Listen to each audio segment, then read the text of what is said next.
na siya. Diba? Jeddah. Ayan na, Rodrigo Duterte. So siya ay merong award, Son of the Year. Okay? Ibig sabihin,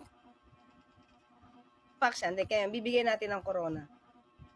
Okay, bibigyan natin ng corona kay dating Pangulong Duterte. Yes, Desi. Okay. Okay, GPTV PH, watching from Cebu. Siklista sa Inglaterra, Leo Main. Oo, yan, sinabi niya rin, 47. Okay. Okay. Kumusta? Ayan, si Emmy pala, si Emmy. Edna Garcia, Mangorio, Raymond Likwanan. Okay. Judy Mayo, of course, Judy Mayo. Si Laugh.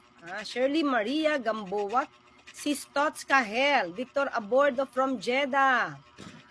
And Joey Soriano, that himself aspired for being most evil. Ganun ba? Science and Facts naman. Nagulat naman ako sa salita mo sa dulo. Hindi akin yun mga kakaklear ha. Kaya Science and Facts yan. Kaya bibigyan natin ng corona. Okay, bibigyan natin ng corona kay dating Pangulong Duterte. Yes, Desiree Rivera. Okay, basahin ko muna. Ay, di ibig sabihin, si Rodrigo Duterte na matandang hukluban na hindi pa namamatay kasi masamang damo. Mula pa sa 2017 na pagkaupo niya, siya na yung nanalo sa award na pinaka-corrupt magnanakaw ng trilyon-trilyon na pera ng mga Pilipino.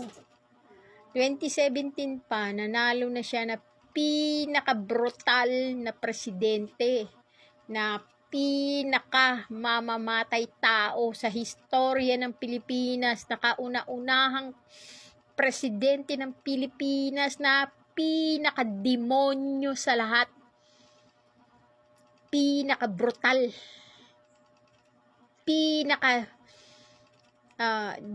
satanas sa lahat ng naupo. Siya lang yung nag-iisa lang na pinaka-corrupt, magnanakaw, mamamatay tao, lahat na nasa kanya na. Ang kaitiman ng buto niya ay sagad. Ang kaitiman ng budhi niya sagad hanggang buto. Pero hindi pa rin siya namamatay. Yan ang ebidensya na ang masamang damo matagal mamatay. Okay. OCCP stated President of the Philippines responsible for more than 1,000 EJKs endorsing vigilantism and systematic violations of human rights. Ganon. Okay, so Lemon, nandito si Lemon, si Alicia Macazo. Okay, si Maylin, nabati ko na. John Manalastas from KSA. Okay? Si Danilo pan 201 pa lang. Like na. Okay. So, start na natin. Okay.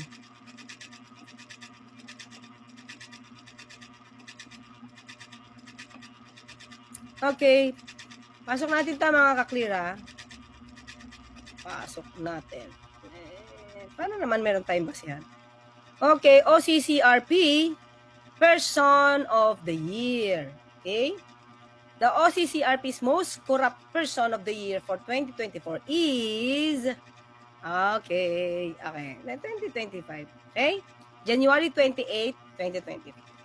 At the end of November, we encourage our readers to vote for the most corrupt person of the year of the organized crime and corruption reporting projects. Nawala tuloy. Bayan, nasan ako? Balik, nawala. Person of the Year for 2024. Every year since 2012, the OCCRP has singled out those who do the most to wreak havoc around the world. Kakaiba din to Kumbaga sa Nobel Prize, ito iba. Parang it's the opposite.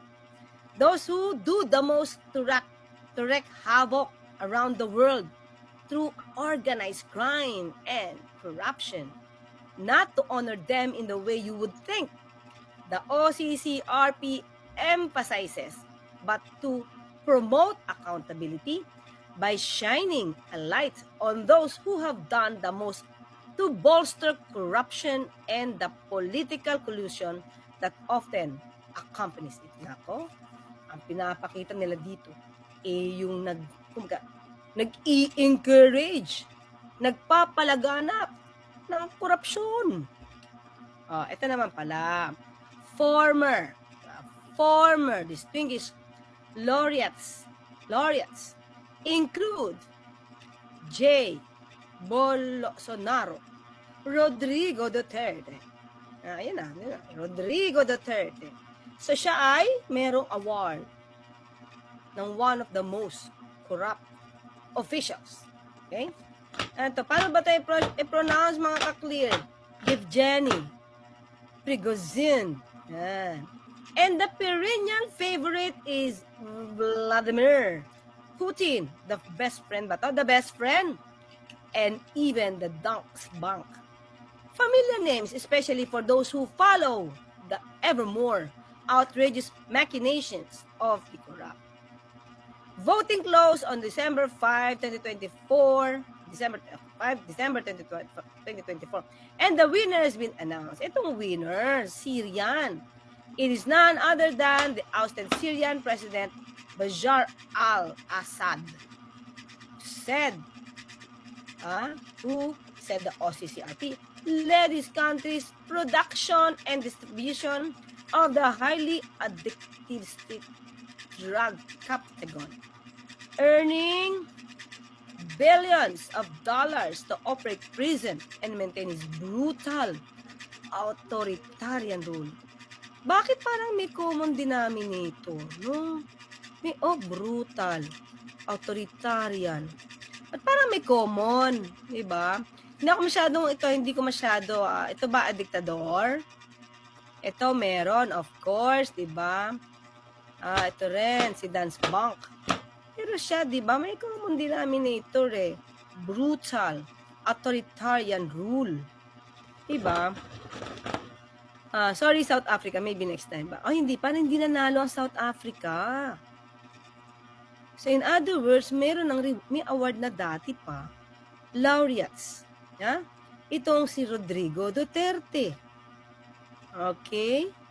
Yun lang, pinakita ko na sa inyo ito mga ka-clear. So tingnan natin, tignan natin.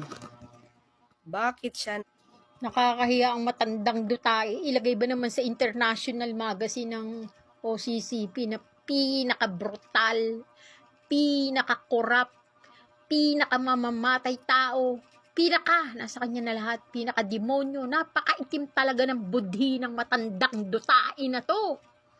Bakit pa ito isinilang ng kanyang ina para lang maghasik ng lagim sa mundong ito? Siguro sa aklat ng buhay ni Satanas, ito ang nasa kauna-unahang linya o most awarded siya o number 1 siya doon sa aklat ng buhay ni Satanas. Buhay ng mga demonyong nilikha, buhay ng mga taong demonyo na alagad ni Satanas. Ang nasa pinakakauna-unahan ay si Rodrigong matandang Duterte na matagal mamatay. Nabigyan ng award. Okay, so tingnan natin dito. Basahin natin.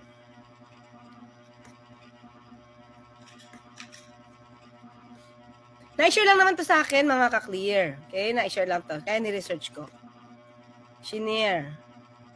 Ito siya, si Bashar al-Assad. 2023, si Consuelo Porras. 2022, si Yevgeny Prigozhin. 2021, si Lukashenko. Okay? Ayun pala, tama. 2017 pa lang. Nandito na siya. Okay, sige. Kumalat ba to, mga ka-clear? Kumalat ba to? Ang isa sa mga ka-clear natin, mukhang nabasa niya na to. Okay? Pero syempre, nandyan pa rin, di ba?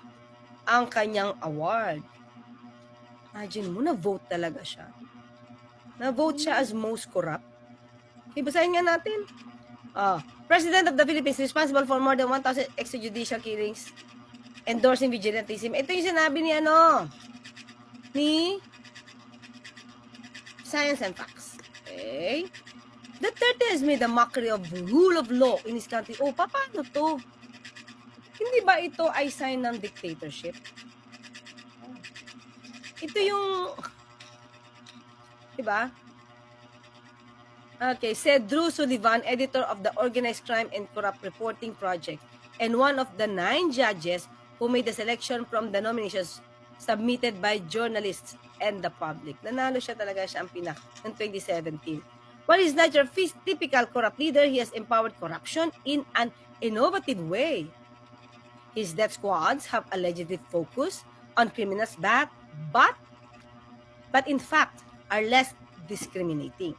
He has empowered a bully-run system of survival of the fiercest. In the end, the Philippines are more corrupt, more cruel, and less democratic. Ano ba itong description na yan? Diba? Tapos magbibintang siya sa iba, pero sa kanya pala nakapahid yung mga description ng isang diktador. Mga ka-clear. Tayo nagbabasa lang ha, hindi naman to galing sa atin, hindi tayo nagbibintang. Meron nga siyang award Diba? Duterte beat out 2 African strongmen for the title. At least may title na siya. Diba? South African President Jacob Zuma and recently ousted Zimbabwean President. Ang title niya, pinakamabahong naging presidente ng Pinas. Pinakakurap, pinakademonyo, pinakamaitim ang budhi na naupong presidente ng Pinas. Nakakahiyang presidente. Presidente ng impyerno. Robert Mugabe were runners-up. Diba? Yun. Okay. The global panel of 9 corruption-fighting journalists, scholars, and activists chose Duterte on the strength of his brutal war on drugs. Blunt, swaggering, and profane. Duterte has vigorously implemented his pledge to use any tactic necessary to stop drug use. Hitler massacred 3 million Jews. He declared in a disturbing comparison last year. At talaga, nag-compare pa siya. So, idol si Hitler. There are 3 million drug addictus. I'd be happy to slaughter them. Diba? Pinagmamalaki talaga na kailangan siyang maging mass murderer.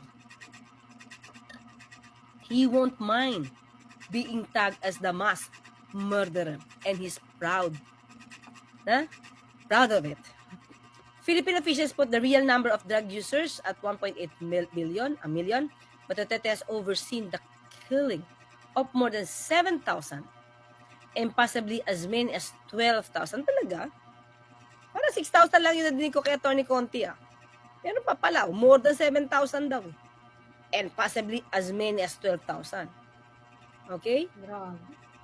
The statistics are hard to pin down because Duterte's National Police, suppress all critical reports. Ay, talaga? And police are spared from any accountability. Ay, talaga? Parang si yung nagsagawa doon sa kay Mayor Espinosa. Diba sinabi niya, kinasuhan niyo ng murder? Hindi. Sabi niya, nakausapin ko yung NBI. Kaya naging homicide yun naka-bail. Yung pala, and police are spared from any accountability or legal consequences for a campaign that has left bodies in the street. Tama. Okay, ulitin ko ito mga kakli sa mga bago Sa mga bago. Again. Itong si General Danao. Ulitin ko kasi baka iba din nadinig ko. Sa mga matagal na dito, na alam na nito. Diba? Teka lang, batiin mo natin ang nagpa-coffee. Carl Pineda, maraming salamat. Evian Bell, magandang gabi po, Yusek Atty. Magandang gabi din sa Evian Bell. And Arya Abra, thank you for the sticker. Yan. So, ay, nawala. Oops, nawala. Uy. Yan. So, hindi ba, inamin mismo sa Senado ni Danao na siya ay nag-KILL ng kapwa-pulis. Oh.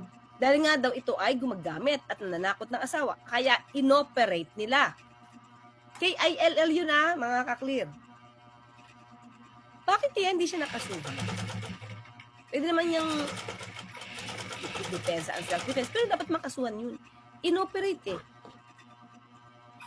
Pero hindi, di ba? Kaya sabi dito, and police are spared from any accountability or legal consequences for a campaign that has left bodies in the streets. Diba? So, noong 2016, runner-up siya, mga ka-clear. Hindi lang siya isang taon. Hindi lang siya isang taon ng, nanalo. 2016, runner-up na pala siya. Duterte was runner-up in 2016 when Nicolas Maduro was chosen as Person of the Year. Maduro's presidency in Venezuela's beggared his oil-rich... talaga? Inano niya talaga? Na siphon? Naghirap? Set murder and crime rate soaring and has been notable for mismanagement and oppression. May common denominator, no? Previous persons of the year include Russian President Vladimir Putin in 2014. 2 taon. Sorry, 2014 siya. And in 2013, the Romanian Parliament. Diba? So, 2 beses siya nanalo. Tignan nga natin sa iba, Okay, alam na natin to balik tayo. Tignan natin kung, kasi 2016 na runner-up siya. Dito natin. Tignan natin dito kung runner-up na siya. Nandito kaya kung runner-up siya. Wait lang. Baka pag nanalo na, hindi na Hall of Fame. Hindi kaya Hall of Famer si dating Pangulong Duterte dito. Okay. Finalists for the award meant to identify the world's most influential rogues. Vladimir Putin. Ano to, Finalist. Viktor Orban ng Hungary. Saudi Arabian Crown Prince. Talaga? Mohammed bin Salman? And US President Donald Trump. So, dito wala siya. Hindi siya napangalanan dito. Okay. O baka nga, pag natapos na, hindi na pwede maging sunod-sunod. Ito pa, hindi, sinabi lang dito, 2017. Okay. The only previous time judges selected the institution rather than individual was in 2013. Okay. So, wala siya dito. Tingnan natin sa iba. Dito kaya.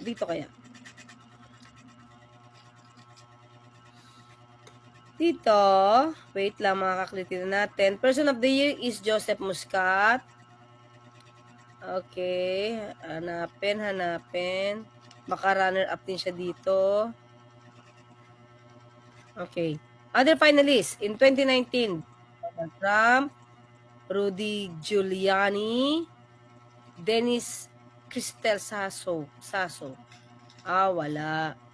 Kasi nag-winner na siya mga kaklitin. Baka kaya tanggal na siya, di pwede mag Hall of Famer. Wala. Okay. Wala ako mabasa. Ulit, iba. Baka meron pa. 2020. Okay. Mga finalist niya. Ito. Okay. These connections include Carlos Rio de Janeiro. Iba yata to. Okay? Wala. Okay. Basta yun na lang mga kaklir, baka may ako. Ayun, no? Okay. Previous winners pa rin. Lagi siya nalalagay, President Duterte. Okay? Next. Ay, wait. Basa. Bigyan ng trophy na magnetic lifter. Wow, ang bigat nun. Binasa ko na ba si 2020? Binasa ko na, no? Okay, iba. 2021. Natin ang mga runners-up. Wala na yata, hindi nakalagay. Okay. Mga judges talaga sila, no? 2021. 2022.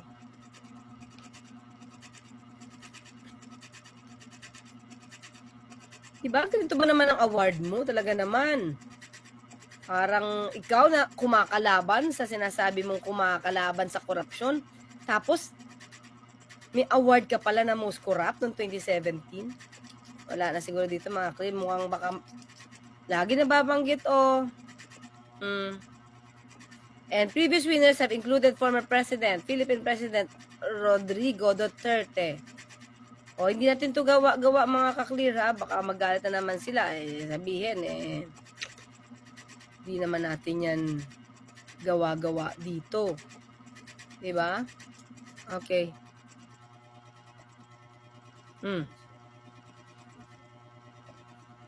Wait lang. Okay. Tingnan natin, ano ba tong OCCP reporting project? Tingnan natin, para malaman natin. The Organized Crime and Corruption Reporting Project is a global network of investigative journalists. It was found in 2006 and specializes in organized crime and corruption. So, ini-evaluate nila, hindi ito gawa-gawa. It publishes its stories through local media and in English and Russian through its website. OCCRP works with and supports more than 50 independent media outlets across 6 continents. Okay? OCCRP was founded by veteran journalists Drew Sullivan and Paul Radu. Sullivan was serving as the editor of the Center for Investigative Reporting, and Radu worked with an early Romanian center. The team paired with colleagues in the region on a story looking at energy traders. The project showed traders were buying power at below production rates, while the public was paying increasingly higher fees. Okay? Yung mga naging trabaho nila mga kapatid. Okay? So, alam niyo na kung ano sila ha. Now, ito naman yan. Ito mga ka-clear. Siguro, sandali lang naman tayo dito. Papakita ko lang. Para meron pa tayong ebidensya. Nasaan na yun? Yan. Share ko lang ha. Kasi na-award na most corrupt eh. Ano bang ebidensya? Ayun mga ka-clear July 11, 2017, Duterte, I am also corrupt. Umamin siya eh. Umamin siya. Sagat ng mga Duterte kay BBBM na pababayaan na nila ang lugar nila. Naganap na ang krimen doon ay sa Davao. Kaya hindi kaya sinasadya ito ng mga Duterte para may masisi sila ng gobyerno, Atty. Clem. Kung lugar nila yon at Duterte ang may hawak ng lugar nila, Davao City, tapos pinababayaan, how can they... Alam mo, ang mga Duterte, ang hawak nila, mga illegal na droga. So, smuggler sila ng mga illegal na droga. Tonelada yan. So, kaya nila yan ikalat sa iba't ibang panig ng bansa at ibigay ng libre. Para lang meron silang masisi sa PBBM government. So, isa yung paraan ng pagsasabotahe. Sinasabotahe nila ang gobyerno sa pamamagitan ng pagkakalat ng mga iba't ibang uri ng illegal na droga sa iba't ibang parte ng Pilipinas. Kaya nilang magmudmud niyan kasi sila ay maraming kartel na inaalagaan. Marami silang mafia na pinoproteksyonan. At higit sa lahat, sila ay member ng Hong Kong Triad na Samgor International.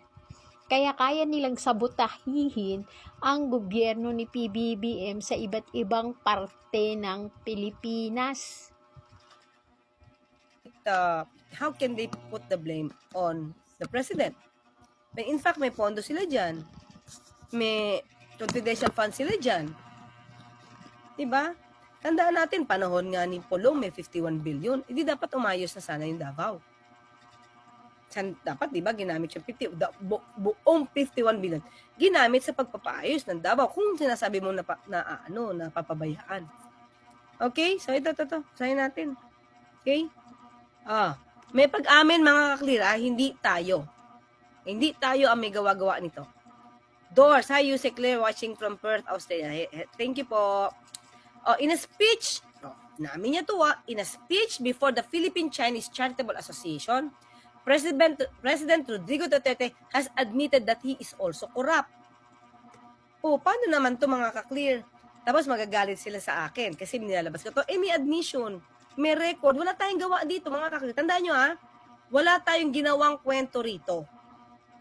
Yan ay nakasaad, nakasulat, nasusulat. Lalong-lalo na may admission. In a video taken during the event, mabuhay si Digong, matay kapwa niya, Pilipino at most corrupt sa buong mundo. Si Dave Cananilla. Okay? In a video taken during the event, Duterte said, I hate corruption. Hindi ako nagmamalinis. Marami rin akong, marami rin akong nanakaw. Pero naubos na. So wala na. Diba? I don't pretend to be clean. I have also stolen a lot, but I've already spent it all. So it's all gone. Diba? Inubos niya na yung ninakaw niya. Siya naman umamin, mga kaklir. Hindi tayo wala tayong ginagawang anumang salita dito. Ito ay sa Senate of the Philippines. Okay? July 11, 2017. Sought for comment, Senator Antonio Trillanes, the fourth one of the fiercest critics of Duterte said, this admission confirms my corruption allegation against Duterte. I have filed a case against him before the Ombudsman, along with the necessary evidence to support the case. This admission should be a reason to expedite the investigation.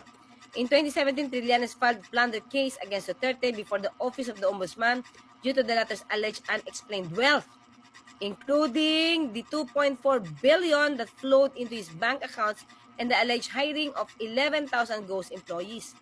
Dami nun, mga kakrin. While according to Trillanes, could be one of the Duterte's sources of unexplained wealth. So, okay? Wala tayong magagawa dito. Siya umamin. True, sabi ni Karen Derry. True, Duterte is the most corrupt. Lahat silang sa Duterte. Yung mga diehard na Duterte siguro na ambagan ng bilyones ng mga Duterte, mga ngagba lang naniniwala sa mga Duterte.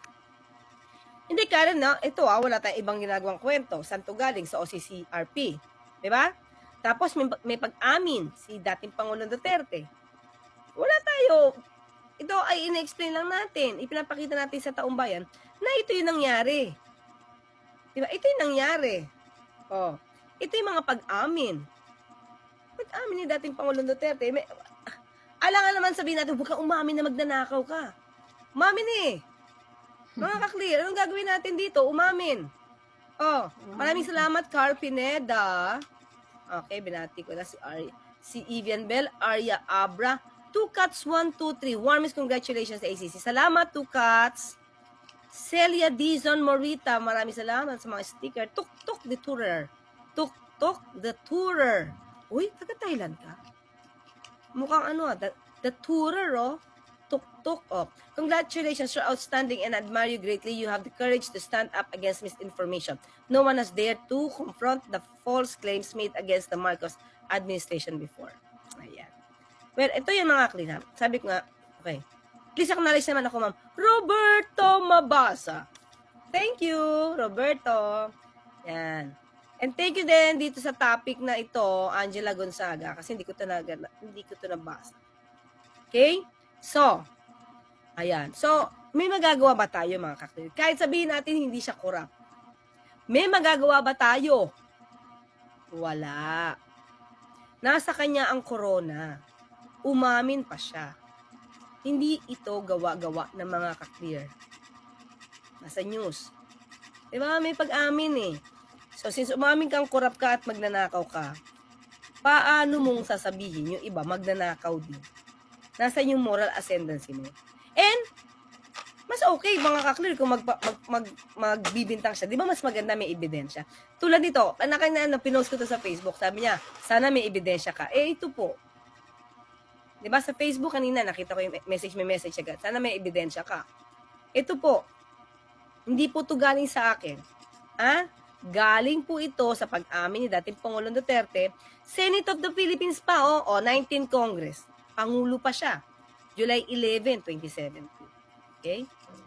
Okay, Rolando Matabang. Attorney, nakita niyo po ba yung dalawang kumag ng Net25? Mukhang binabanatan ka na nila. INC po ako. Mas gusto ko ang totoong tao tulad nyo. Ay, salamat po. Maraming salamat. Alam niyo po, ganito yan. Mahirap po talaga mahirap po talaga na nagiging panatiko. Especially kung sumusunod lang naman sila sa ipinag-uutos sa kanila. Diba? Sana lang, kung sino man yung, syempre ayaw ng gagawin natin, dahil baka tamaan ng kanilang mga idolo, wala po ako magagawa kasi kung magpapakita po tayo ng resibo, ng ebidensya tulad po nito, paano ko naman po marirefute yung admission ng dating Pangulong Duterte na corrupt siya? Paano ko naman marirefute yung judgment ng OOCRP na most corrupt siya noong 2017 at runner-up siya noong 2016? Diba po? Yan yun, di ba mga ka-clear? Well, anyway, sabi nga natin, wala tayong magagawa sa ginawa ni dating Pangulong Duterte. May pag-amin. Okay, hindi ko na tatanggalin muna yan, palakihin ko lang. Baka kasi sabihin, gawa-gawa natin to at naninira lang tayo. Di po tayo naninira dito. Nandyan po, nagdudumilat ang pag-amin ni dating Pangulong Duterte na siya ay corrupt, na siya ay magnanakaw. Ayun po. Baka sabihin, ginagawa ko lang. Ayan, marami rin akong nakaw. Pero naubos na. So, wala na. Ulitin natin, marami rin akong. Ayan. In his speech before the Philippine-Chinese Charitable Association, President Rodrigo Duterte has admitted that he is also corrupt. July 11, 2017 ito press release sa Philippine-Chinese Charitable Association. Sabi niya, in a video taken during the event, Duterte said, "I hate corruption. Hindi ako nagmamalinis. Marami rin akong nanakaw, pero naubos na. So wala na. I don't pretend to be clean. I have also stolen a lot, but I've already spent it all. So it's all gone." Sought for comment, Senator Antonio Trillanes IV, one of the fiercest critics of Duterte, said, "This admission confirmed my corruption allegation against Duterte. I had filed a case against him before the Ombudsman along with the necessary evidence to support this case. The admission should be a reason to expedite the investigation." O ayan, inamin niya. Diba? Magnanakaw talaga siya. Ang kanyang buto ay kasing itim ng kanyang budhi. Ang kanyang budhi ay galing kay Satanas. Wala siyang konsensya. Patay na siya. Patay na siya. Wala na siyang konsensya. Kasi ang konsensyang nabubuhay sa kanya, konsensya na ng demonyo. Siya ay isang hari mula sa impyerno na nagkatawang tao para pahirapan ang mga Pilipino. Siya ay si matandang dutaing ayaw pang mamatay. Diyos ko, ilang taon na yan? 79, hindi pa rin namamatay. Sana ipanalangin natin na mamatay na siya.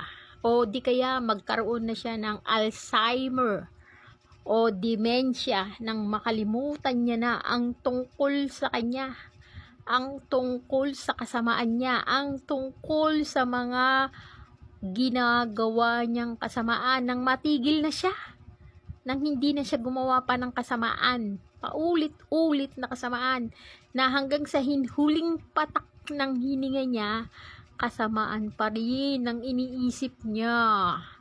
Ibig sabihin, siya ay patay na buhay, zombie. Wala nang kaluluwa, wala nang konsensya, lahat wala nang kaliwanagan na mula sa Diyos Ama, kundi puro kalinawanag, kadiliman na galing sa kanyang idolo na si Satanas na nasa impyerno. Siya si dutaing mabaho, mas mabaho pa sa tae. Nakaw. Ano yun, mga ka-clear? So, ito ay paniniwalaan natin dahil di naman niya sinabing joke, joke, joke. Diba? Minsan ang admission na to mga ka-clear, lalo na pag yung admission niya, mahirap tong buuin. I hate corruption, pero siya magnanakaw. I hate corruption, hindi ako nagmamalinis. Kaya ba ayaw mong ipakita yung SALN mo? Kaya ba ayaw mong i-waive yung mga tungkol sa bank accounts niyo ni VP Sara? Oh. Diba? So, yun lang mga ka-clear ha. Pinakita lang natin na meron palang award si dating Pangulong Duterte at ang kanyang award noong 2017 ay most corrupt. So, hindi pa siya nanalo noong 2016. Runner-up pa lang siya. Kaya, yun O, imagine nyo, kapapasok pa lang niya noon.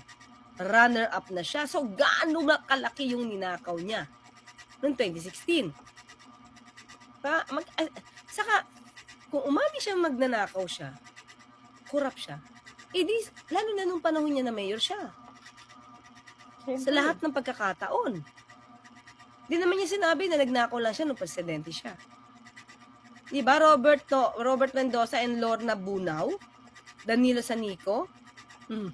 Eto, Coro M, hello po, Yusek, shout out from Team Replay. Hello, hello, Coro. Okay? O, number 66 daw si Banji Baksal. Okay? O, Digna, di ba umadak? O di Lennon, Arce Doble. PBBM lang malakas. Ito pa kaya na, PBBM lang malakas. Pangalan niya po yan, Rose Pablo, of course, the Trebo. Trebo ba yan, Maylin? Trebo ba yan? Okay, si Takumi, nandyan din. Of course, si Maricel, si Maruno Reyna. Konbanua, nag-like na po. Salamat naman. Roel Eugenio, yes, kilala. Si Venzir, of course, present. Sir Goyog. Gabriela, Cecilia Peña. UC Hikaru, Tina B. Hello din, Tina B. Papa Polly Music. Yan, from Riyadh. Nessie Mendoza, Alexander Manganti. Takumi, of course, Agripino. Raguro from KSA. Pink Lavender. Oh, pang 244 na siyang like. Konti na lang. Ang dami na po tayo dito. Naka 6,600 na po tayo. Kung pa-request, pa-like, and pa-subscribe na rin. Share na rin. Okay? And watch. Watch tuloy. Alam mo ko, Idol Claire Castro, kahit hindi man ako makakomment sa'yo, pero asahan mo ang like ko. Anytime, anywhere. 'Di ba? Ganyan ang idol. Idol ko talaga to. Hindi, promise. Lagi akong nagla-like sa'yo. Si Sunny Gonzalez from Negros. Okay? Ito. Zekaria from Steinbach, Manitoba. Okay, hirap na i-pronounce. Steinbach, Manitoba. Janice Andama, Evangeline Camiloza. From Camizola. From HA Camiloza pala. Evangeline Camiloza. Aux RDS. Mariana Sige, Nale, babay na, hello. Paul Ragin